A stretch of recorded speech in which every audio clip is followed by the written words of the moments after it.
Okay, good morning all, good morning, and Happy New Year. It is 8:01, January the 4th, and seeing as if we have a quorum, I'm gonna go ahead and call the meeting to order. We'll do a quick roll call. Should probably talk into the mic in case somebody else. I thought I was. Is that okay? Yeah, they should be able to hear me. We'll keep trying. There we go. Oh, and here comes Vic. So, good. Lynn Eisberg.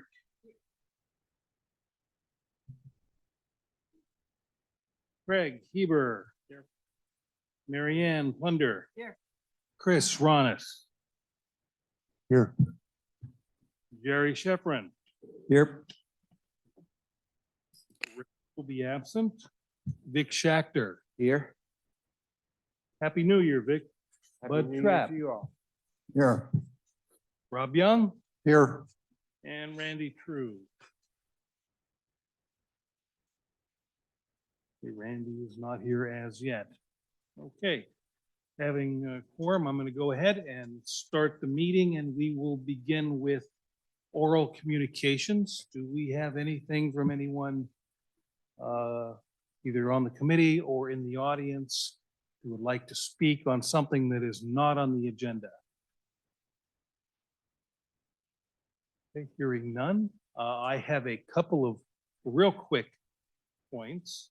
Number one, I apologize for getting the agenda out a little bit late because of the holidays and so on. I had to hustle to get the town staff to get it published in time so we could actually have our meeting. And so I didn't get a couple of reports attached. I sent those out separately to the committee. We'll put them in the packet for next meeting to make sure they get into the public record. And one of those was just a quick look at our accomplishments. And I want to commend this committee because we did a lot of work last year, particularly the committees, subcommittees, who generated a lot of this work on here. There was one comment from Jerry about adding a comment associated with our support to CERT. And I told Jerry, if he can come up with great language, we could certainly add that to our list. I think it's a great accomplishment. I could not, in my wee brain, figure out the right language. Okay, great. So I want to commend this group for that. And I'm sure they'll be introduced, but I'd like to recognize we have 4 members from our Woodside Fire here today. Happy New Year. Love to see all of you. And I'm sure Chief will be introducing all of you up in his report coming up very quickly.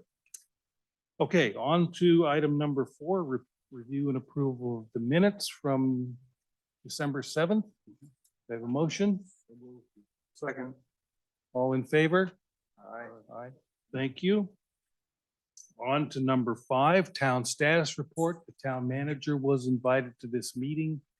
He said a couple of months ago he would attend. He clearly is not here. He told me he had a conflict this morning and he had no updates on any of the items. So again, this is a little bit disappointing that, again, we have no progress on any items that are still being carried forward. Okay, so with that, we're off number 5, on to number 6, Woodside Fire and CERT report.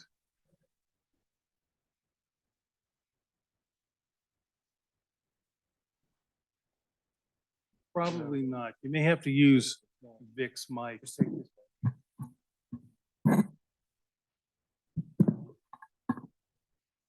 Well, good morning. Happy New Year, everybody. Glad to be here to a new 2024. First off, I just want to say thank you to all of you for continuing to do what you guys got done last year. Great seeing all the progress you guys put together as a team and getting some stuff done. Same with our group as well. And say thank you to them. First off, I'd like to introduce brand new Deputy Chief Eric Zabal. You got to meet him this morning. He's newly promoted from the battalion chief rank, and this is Eric. So pleased to meet him. And then some of you have met Kim Giuliacci, who's taken over for retired Fire Marshal Don Bullard. So All right. Good morning. Thank you, Kim. so, you know, I do have a couple other promotions I'll talk about in a minute, but yeah, thankfully this year's wildland fire season has been very minimal. Just kind of wrapping up what happened the end of last year. CAL FIRE reported about 325,000 acres burned throughout the state, which is a huge reduction in the last few years. They actually ended their wildland fire season staffing earlier than expected, which was nice. And this year for Woodside Fire, we only had one deployed strike team and one single resource to assist with all the out-of-county incidents, which has been quite different from years past, where we've sent out multiple strike teams, for weeks and weeks at a time, which is nice. 2 weeks ago, I attended the National Weather Service update for the county that was sponsored by DEM. They stated we could have a wetter winter based on the data they gathered. Basically, they emphasized maintenance, preparedness, and that the county will have their EOCs open as needed throughout the winter, depending on the level of storms and damage that occurs. So always reach out to DM for anything that we need coming up for our districts. As far as some other district updates, just to kind of let you know what Woodside Fire has been working on. We have some people that applied for a grant through Cal Water, a firefighter grant that was applied. I think they were only giving out $250,000. We actually had some members who wrote some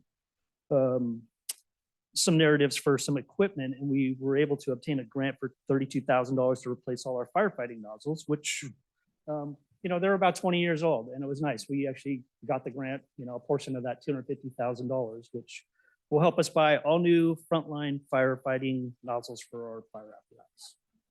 That was from Cal Water, yeah. That was for $32,000, so we'll expect that in the first quarter of 2024. Other things in the district, we assisted with being on like a level of alert for the APEC, the Asian Pacific Economic Cooperation Forum that took place in the Bay Area the month of November. Let's see, as far as other promotions, we have Captain Robert Douthit was promoted to battalion chief. He'll start this Friday. And firefighter paramedic Bo Witso was promoted to captain. Both he and Robert will start this Friday. And our two new recruits finished the academy on December 9th, and now they are online. So we have two firefighter paramedics who just started with us. So brand new to the district, both from within San Mateo County. So it's nice they're familiar with our area.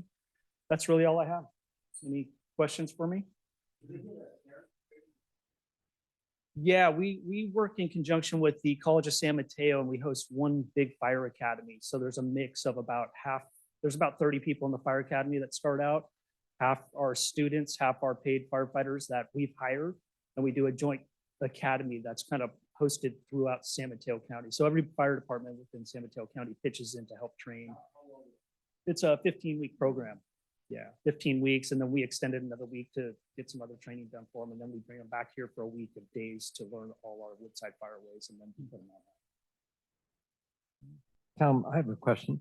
I always hear these titles, and I'm never sure what people are doing. Is there a org chart that sort of lists this and what their responsibilities are? I don't want to create a lot of work for somebody. Yeah, we do have an org chart. If you go to our actually brand new website that we just kind of put in place last month. It's been updated, and there's you'll see our org chart there. And basically it kind of breaks down the ranks of everybody and what they do. Great information there. If you want to please check out our new website. Great to see. Anything else? All right, Selena. Morning. Morning. Good morning. Happy New Year. I haven't seen you guys since November, so I was out of the country last month, so apologize I didn't get to attend that last meeting. I went to Tuscany, so yeah, it was wonderful fall weather. So first of all, with CERT training, I have not received any word from Craig as of yet from the council whether or not we're going to receive the contribution to our program. I meant to get in contact with Craig, but with the holidays and whatnot, I just haven't been able to speak to him. So I'm going to maintain positive and hope that it is going to still come through. I haven't heard anything otherwise, so I will take it with like that. We recently started organizing our. How much is the contribution? They contribute $5,000, and Woodside just upped theirs this past fiscal year to 15. So we were just trying to get our annual contribution. So hopefully, I resubmitted a letter with a request and just haven't heard back yet. So I'm going to reach out to Craig after this. Aside from that, we have just begun organizing our CERT trailer in Woodside. It's located on the horse park on Sand Hill. And, we got that trailer first and got a bunch of equipment. And then with the grant that we got for the trailer that's here, that trailer was completely built out. So now we got to go back to the Woodside trailer and fit it with shelving and make it look exactly like the Portola Valley trailer. Our volunteers have been great in showing up and helping out, because otherwise it would just take forever. I mean, this last one in Portola Valley, it's taken quite a while too. So that's begun. We also had a couple of our certs attend a sandbagging class so that they can bring it back to the rest of the certs within this community. Last year with the storms, we had we had our certs actually deployed for the first time, assisting with sandbagging. So we wanted to make sure, we're just on top of like the latest and greatest, make sure we're doing the correct providing the correct information, making sure nobody gets hurt if we're going to be deployed to do that again. The next CERT training starts February 8th, and it goes for 7 weeks. And then we will have our weekend day. So it's a Thursday, every Thursday from 6:30 to 9:30. We also have another session scheduled for the end of the year. So that's on our CERT calendar. Upcoming, we have, first, Denise Ania. I've been in contact with her because she's actually applying for the Measure K grant funding and trying to get CERT equipment for us, as well as purchase a large amount of our ready first aid kits. That you guys remember, those big orange kits. They're back in stock now. So if you guys want to purchase one, they're a little bit more than last time. They're $165, but it's because we changed some of the items within it. And also too, just with rising costs. So if you want to purchase those, you can go to our WPV Ready website and get those on order, and it'll be shipped directly to you. So we don't have to worry about, come over to my house and pick it up. It'll be shipped directly to you. Also, several neighborhoods are having preparedness meetings coming up. I'm going to be attending one for Lynn on Monday, as well as in Brookside. I'm going to be attending one with Kurt Taylor.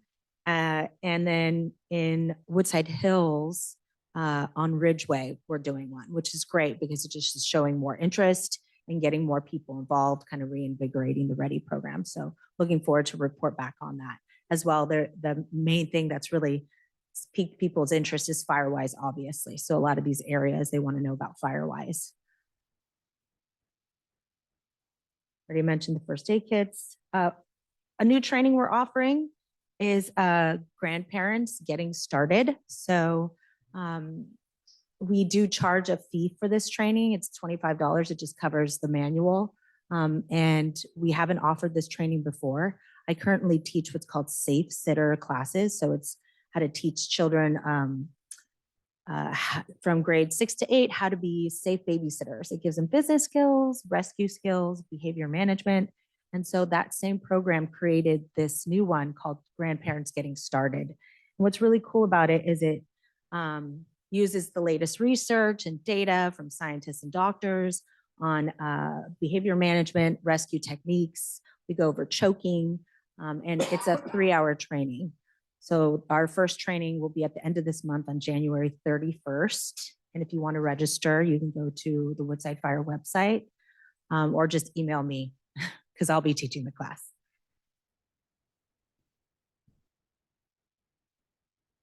I did want to let you guys know that, especially Rob, I know you were very concerned about us for the incentive for the schools that pushed out to view the wildland fire action plan. That has been pushed out to the parents in a typed form to try to get them to be incentivized by providing a birthday party at the firehouse, right? I don't have numbers back yet for how many people actually went through and completed it. It's just a quiz. We make them look at the action plan, and then make them actually read the material and connect it to which step on the action plan it is. So they're not just like, it's not just a simple identify the language. It's hopefully they're reading it and then understanding exactly what it's going through. So I'll hopefully have more to report to you next month for that.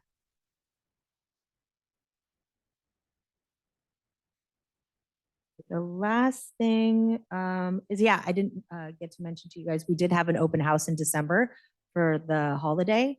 So we had it at the newly remodeled Station 8, and we had a photographer there and Santa, and it actually was a really great turnout. And we allowed residents to come in and get their picture taken for free by a professional photographer, and then get to check out the whole station and the engines. So if you guys haven't checked out the new station, you definitely need to, or the remodeled station. It looks great. It's huge. It's wonderful.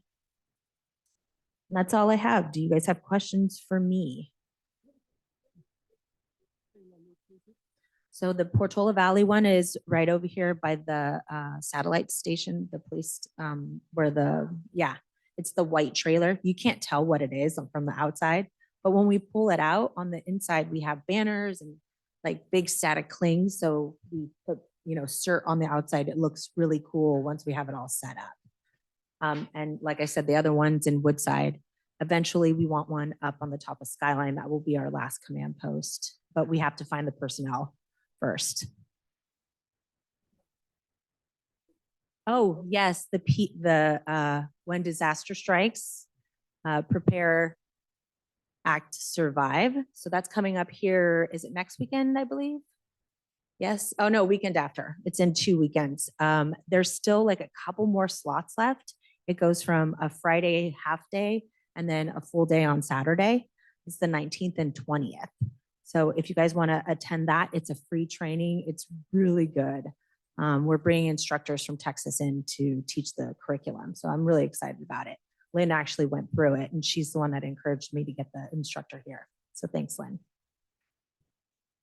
That's it. Thanks. Oh, Just a quick question, and maybe it's a little bit more to Vic and you, but it seems like we should try to get the names of all of the leaders of these new Firewise communities, and we should contact them to see if we can partner with them for more expanded emergency preparedness, since they have now become somewhat identified as leaders of their neighborhood, which is what we've always been missing. that was my goal originally when I started hearing that more communities want to do Firewise. It just to dovetail emergency preparedness on it, it makes sense. They already have a committee. They're working together. I know there are areas that have that, but we do have all the information for the Firewise communities. So if you guys need it, so you have contact information, you just reach out to me and I can get it for you.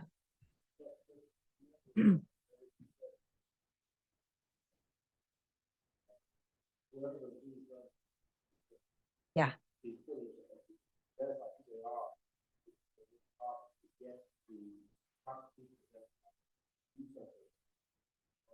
Yeah.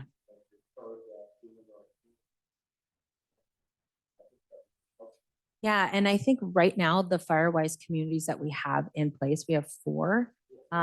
They're already involved. They are already doing emergency preparedness in conjunction. They already have committees, like Bear Gulch is one of them. Westridge has been in the process of trying to, and unfortunately the application keeps getting rejected for minor things. And I think it's just the Firewise programs being inundated with applicants. And so if there's anything wrong, they don't review the whole application. They just kick it back. And so you have to tweak it, resubmit it. And then if there's another error, they kick it back again. So it's become tedious, but we have good hands on it. And Marshall Hurd, our deputy fire marshal, as well as Chip, have been great in trying to get these applications through. Woodside Hills is one. Well, what are the other ones called? South Alpine Hills. Is that official now? Yes. Is Yeah, that's the latest one, right? Yes, yes, yes. And then I think we used to have Los Trancos, but I don't think we do anymore. They did originally. Oh, Portola Valley Ranch. That's right. The ranch. Yeah. And there are several on the works, Lynn's community being one of them. With a larger group. Yeah. Selena, Dale, I wonder if it'd be a good agenda item to have a 10-minute Firewise community update presentation to the committee. Does everyone feel like they know exactly what that is and how we could work together? I would love to hear just kind of a top level. Here's what we're doing. Here's where, identify the people, identify the communities. How could that be integrated in with what we do? How is that important? I think that's a it'd great be idea. Really nice thing to have on a future agenda. Yep. Agreement? We could. Yes. Just let me know. Thanks. Thank you.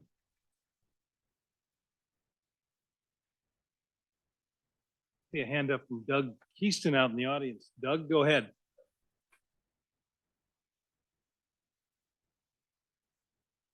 Doug, can you hear me?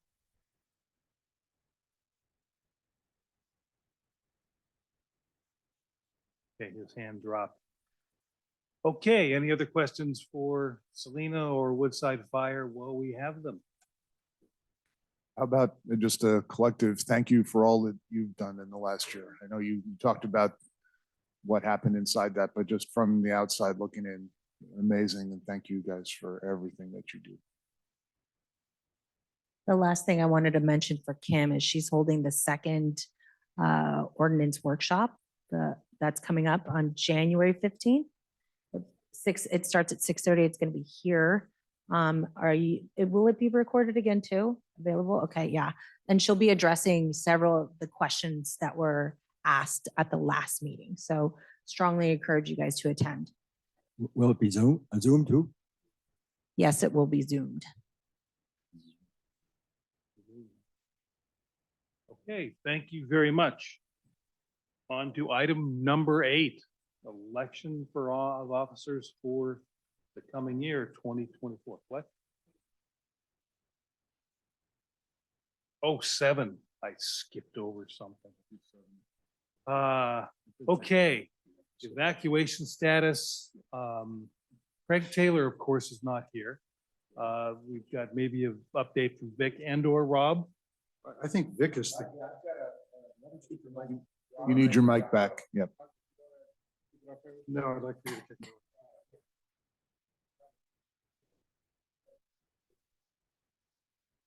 it over. Since you can hear me all, I hope. Yep, Works that's great, great. great. So since our last meeting, there's been quite a bit of activity. I've spent a good number of hours trying to take from what Jerry noted last time was we're close to the end zone, but we still can't seem to get the ball across the goal line. And I've spoken with the Woodside Fire Department General Counsel, Ruben Cruz. I've spoken with the Portola Valley General Counsel, Catherine Engberg. I've met and spoken with Craig Taylor many times. I've met with, and Craig has met with Sharif. And I've had a number of communications with Don Bullard, who has also been coordinating, thank you, with Kim as well, with respect to a proposed way to get the football over that goal line. And I want to say that I think these conversations, while quite time consuming on a personal level, were very productive. I think everybody was acting in good faith. Clearly, we have a common goal to get this evacuation plan to that next stage. I have emphasized repeatedly, as I will emphasize in my report, this is not a finger pointing exercise. The question is, how do we productively and constructively move this to get it forward? So let me share with you what I have learned, all of which I think is very encouraging. First of all, there is no legal obstacle to the town council to adopt an acceptable plan, period. The only thing that will be required is if we propose a plan, or if a plan is proposed from whatever source, is that subsequently, once the plan would be adopted by the town council, we'd have to make, the town council would have to make a representation pursuant to the California Air Quality Act, CEQA, that the plan does not impair any existing other plan, which we would anticipate would be the case. The main goal then for us, now that we have confirmed there is no legal obstacle, and both town councils were very, very clear and very enthused, interested in us going forward, is that the main, I think, thrust of what Craig has been raising and has been the obstacle in various ways is that while the proposed plan has many good features, it needs a clear operational focus. And the feeling was, particularly in my conversations with Don and others, is that with a redrafting of the core of our plan, reorganizing the tabs, clarifying the roles that need to be played, and so forth. And this was referred to, I think, by Craig as this Austin plan as a bit of a model, that we can take our plan, the core of our plan, and move it to a very operationally feasible plan that our town staff will be able to work with, and that people will understand much better their roles and will be much better organized. And I will say anecdotally, on my own part, I took a look at the Austin plan, table of contents, and I took a look at the table of contents of our plan, as well as the core plans. And it's all there in the plan that we proposed, but clearly there's a benefit to reorganize it along the lines that Don and others have suggested. So along those lines, graciously, the Woodside Fire Department has agreed to undertake a redrafting of the plan so that we can have a practical redraft. And I've spoken with Rob about this as well too, with what our plan would look like as revised with their expertise first. And it was their ambitious goal, for which I appreciate, to have this done by January 1, notwithstanding all the new personnel that was coming into play. And Kim just communicated with me recently that they're going to need a little bit more time, which is fine. Perhaps another couple of weeks to have that redrafted plan done.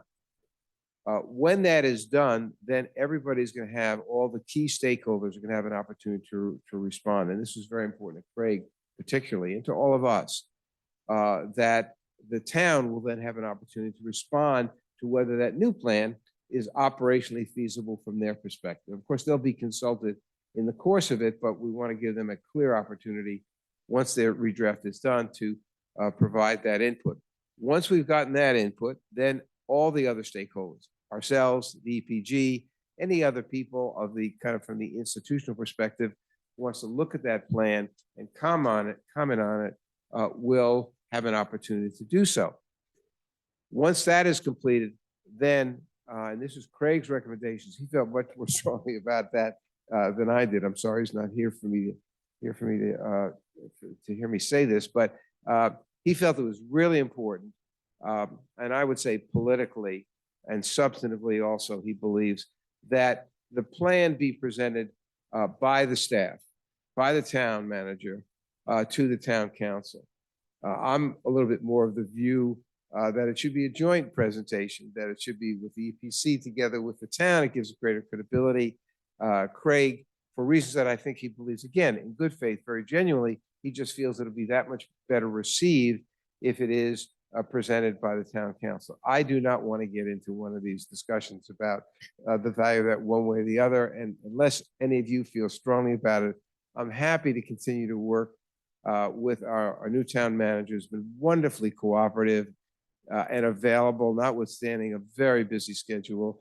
And if that's what Craig's comfortable with as our liaison, if that's what our town manager is comfortable with, then I think that's fine. So once we reach that point, which we hope to do in January, that we've got the draft, we've given a town to have an opportunity to look at it, town manager to look at it with the staff, and then it's to be brought to the town council at the next available meeting. We will get that on the agenda with the recommendation for its adoption.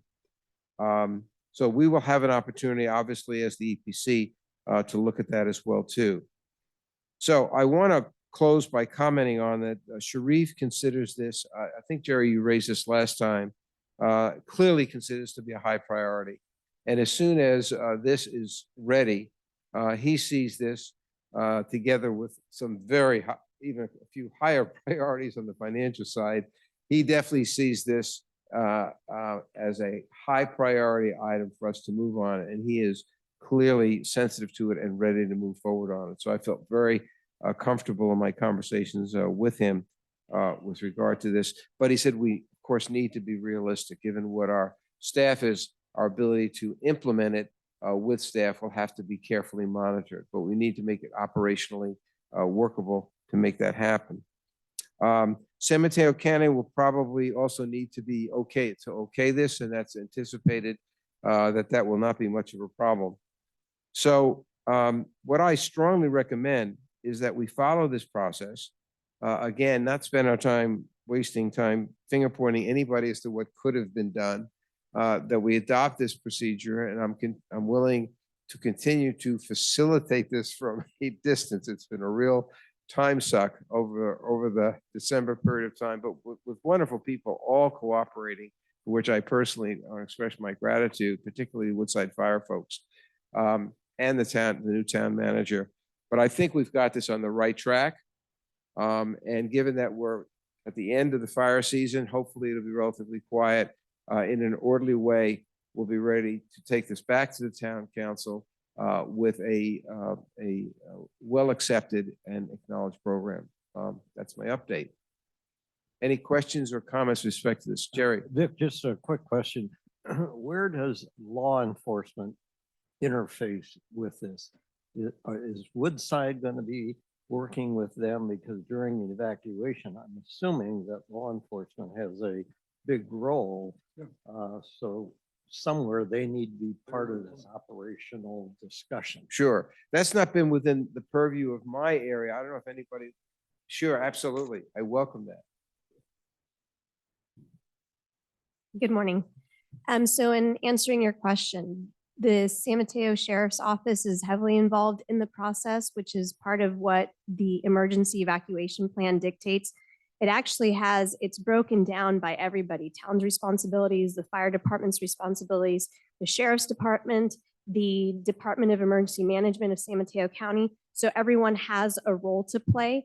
And once this revision's completed, the revision document is going to have to get passed to each of the jurisdictions for them to review and have an understanding of what is being marked as their responsibility, to make sure they agree, make sure that there's no other comments that they want to add, change. So there is going to be a bit of a passing of the baton once this revision gets done. But they do play a big part in the evacuation. Mainly their part is evacuating and notification as far as verbal and then roadblocks, road closures. That's a big part of what the sheriff's office would be involved in. Thank you. Thank you. And they were involved in the original draft. Right, I'm just saying that if there's going to be a revision and a creation of an operational plan, it's obviously important that they Yeah. somewhere along the line are heavily involved in. And I would think that would be coordinated with the Woodside Fire as the key contact. Yes. Are we blazing a new trail, or? Are we is what? I'm the- sorry? Are we blazing a new trail, or does Woodside Fire already have a plan like this in place with Woodside or any other municipality? We're I think this first. is all coordinated. So there's a little bit more background on evacuation plans. There are none in place here in this jurisdiction.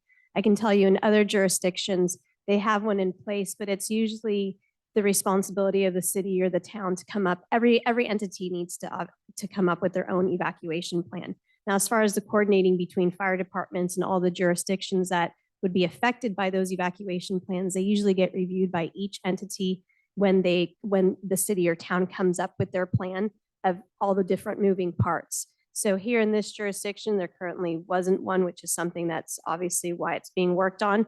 But in other jurisdictions, each city is responsible to come. That's usually the responsibility. It comes up with the city or the town that usually develops it for everybody as the lead. What does Woodside have? Woodside doesn't have anything right now. They're actually they're also piggybacking on this document as well to do something right.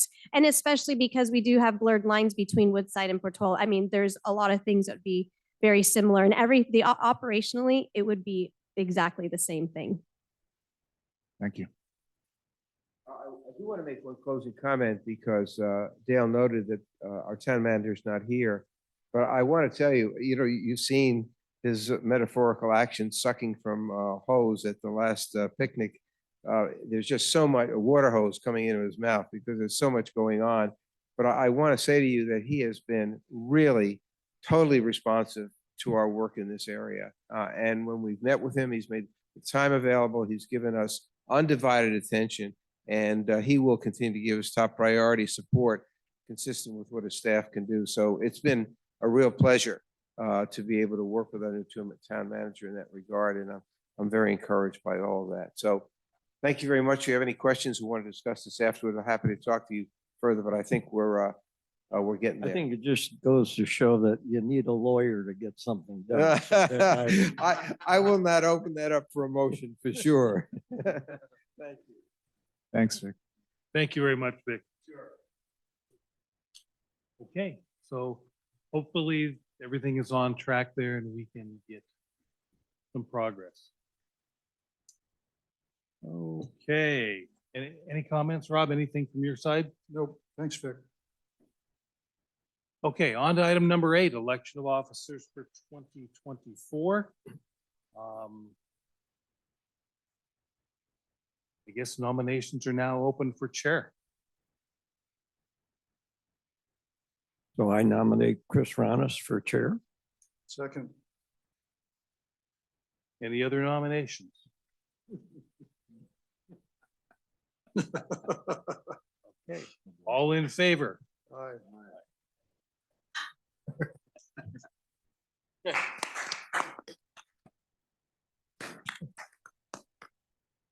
So you know, Chris has been chair of this committee on several occasions. 2 or 3 occasions at least over the past 10 or 15 years. So in good hands. And with that, I'm turning the rest of it over to you. Rest of the meeting. That's it. I think there's a process. I think the town council needs to approve. I would like to say that Dale has done a really great job of being chair of this committee over the time that he has been chair, and I appreciate his leadership during that. So thank you, Dale. I want to second that.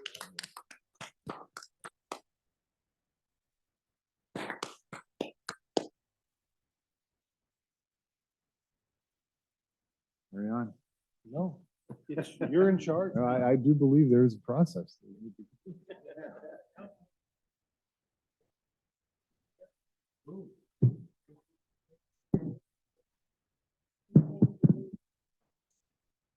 Oh. Oh, is that, so the continuation, we're still on item number 8, so we need a nomination for vice chair? I nominate Jerry. Second. The reason I don't think that's a good idea is that I'm going to probably miss a fair number of meetings next year because of some travels, and I couldn't really fulfill the duties. So if Chris is gone and I'm gone, then we don't really have a leadership position. So I would recommend that we nominate somebody else. Nominate Dale. Second.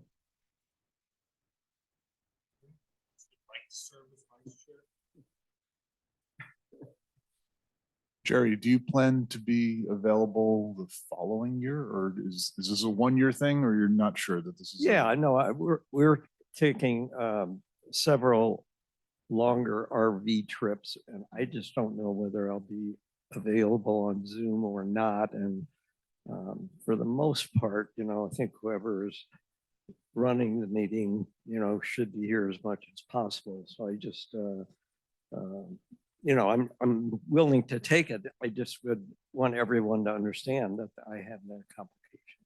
Yeah, I'm wondering if we shouldn't, Jerry, if you're willing to do that, have you take it. And then to the extent that you can't be available, we certainly can have a temporary person that's there, if that would be acceptable to you. But if you feel that puts a pressure on you to do it that way, then I wouldn't press it any further. No, so long as, people don't feel that Biden is too old, I would feel that I'm probably pretty close to that situation.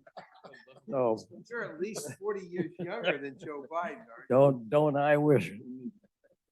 Well, I would like to suggest, Dale has done due diligence on all of this, that we get the benefit of Jerry serving as the vice chair. And if for any reason Jerry's not available, I'm sure we'd be happy to re-invite Dale for more suffering through the process. Unless for some reason we feel that this is practical, that's what I would suggest. Well, I think I kind of endorse that, hence the question. If you think you'd be available the following I would year. take it with everyone's understanding that there are meetings that I just will not be available for. So I will ask the group to vote on the nomination for Jerry as vice chair. All in favor? Aye. He's not voting. Are you going to abstain or vote against? No, we're good. Okay, Thanks, Jerry. excellent. And that leaves the position of secretary. Any nominations for secretary? I second and Yeah. triple. All in favor? Aye. Aye. And thank you, Lynn, for doing such Excellent. a Yes, good indeed. job. Oh, You yeah. are unfortunately one of the best that I have seen in this committee in my short tenure. So you keep doing a good job. I'm afraid you really got. Spirited discussion. I was worried if I put spirited discussion. I noticed that, the euphemism, right. I have to say that Lynn has done an outstanding job. Her minutes are order of magnitude better than any I have. All right, agreed. All right. One of your roles will always be to bring a printed agenda. Yeah. I do. All right, item number 9, subcommittee reports. Not here. You said you circulated the report.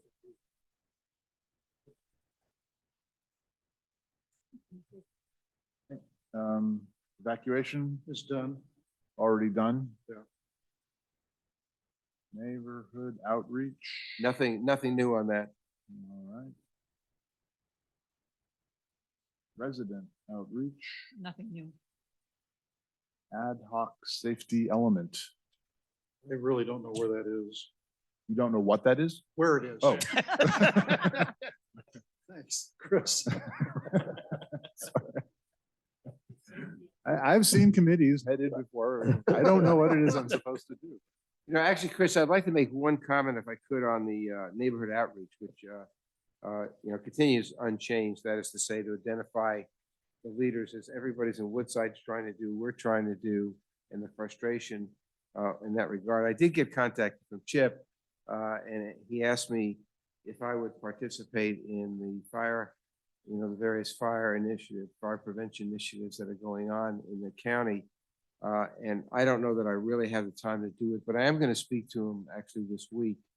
And the question that I have in that regard is, beyond what the neighborhoods are doing, how important is to go through all those steps? Because what I find is no volunteers other than myself, and I'm not going to do any more. I just don't have the capacity to do the qualifying for the certification for these efforts. So I think that's all part and parcel of the same effort. That is to say that our neighborhood outreach, finding leaders in the community, and then getting into what would be this further preventive mode is all the same ball of wax, and it's the same challenge, finding individuals that will take dependably the responsibility. So I see that as the interchange that we continue to work at. And I would ask if any of you in your communities, a couple of you have already spoken to me about that, know of somebody, I'm more than happy to make as an inviting an invitation, welcome invitation to get someone that's dependable, that would be willing to take some responsibility to pull the neighborhood together. I'll be happy to work with them as I have with some of the other communities, Westridge and others that are developing. That's the ongoing problem. Excellent. Well, let's just go ahead and say we're going to make a Firewise discussion part of the next agenda. So if we could have a short presentation kind of outlining it, we can have discussions about how we want to go Great. forward. I find myself in a similar situation. I've reached out to Chip in the last few days. Oh, really? I've recently discovered that I'm actually on some of these boards and councils, and I don't think I'm obviously going to. You can be on a committee and not know. That I am not doing obviously a good job, given that I'm not 100% sure what the actions should be, and I want to. I think it's really important. So I want to make this whole council aware of what this whole committee aware of what that activity is, and then let's find out how we can best support and then go forward. I think it's your speaker. Absolutely. Okay, do you want to ask a question first? Yeah, just really quick, because you brought up the Firewise presentation for next meeting. Yes. What exactly would you like to see in the presentation? Just so I can, because our deputy fire marshal, he's the one who manages the Firewise program for us. And I just want to prepare him so that he knows what the topics are that he should be discussing. Well, I guess I would ask, and let's open for comments. I'd like an executive overview, Just a high level, a really high how the level. program works, how to How apply. it works, how to apply, why it's important. I mean, I think we all fundamentally believe that it is, but I couldn't verbalize it. I couldn't give the 30-second elevator pitch right now. Okay, And okay, perfect. I would love to have a map that shows in color which neighborhood areas have a Firewise community that's approved, so that we can sort of see the successes and the opportunities, so to speak. We could also put on there the areas that are working on applications too. Yeah. So then you know who's interested in it. I did want to mention too, just on the Ready side, that the committee has 3 new chairs. So it is run by Alicia Maines, who's in Woodside, Patty Dews, who you guys know of well, and John Middleman, who is up on the Hill. So those are our new chairs, and hopefully with the new chairs, we'll have new reinvigoration, new ideas coming through and how to get people on there. But, you know, Jerry and Vic are very right in that getting people motivated to participate is very hard to do. And it really takes a neighborhood effort, because you guys are the ones that know of the people within your community. I see you all, but I don't know your neighbors as well. So it really takes as Vicky Coe would say, a boots to the ground effort to really get these people involved. That or a disaster. John Middleman? Yeah. Thank you. Any other comments or questions about what we would put on the agenda for the Firewise discussion? Just a little outline what really is involved. What does a community have to do? Great. All right. Oh, yeah, there was one thing that came up some time back. Is it an advantage towards fire insurance? That might be interesting to know if this is or not. Great. All right. Closing out item number 9. Next meeting scheduled for February 1. Anybody know that they will or won't be here? I guess let's do the won'ts. Anybody know they won't be here? In the absence of a comment, I'll assume you will. Excellent. And last opportunity for oral communication comments before we close out. I have a motion to adjourn the meeting. So moved. Second. All in favor? Excellent. Thank you, everybody, and Happy New Year. over here. Sure.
Excuse me, we are trying to get in on Zoom. Is anyone there?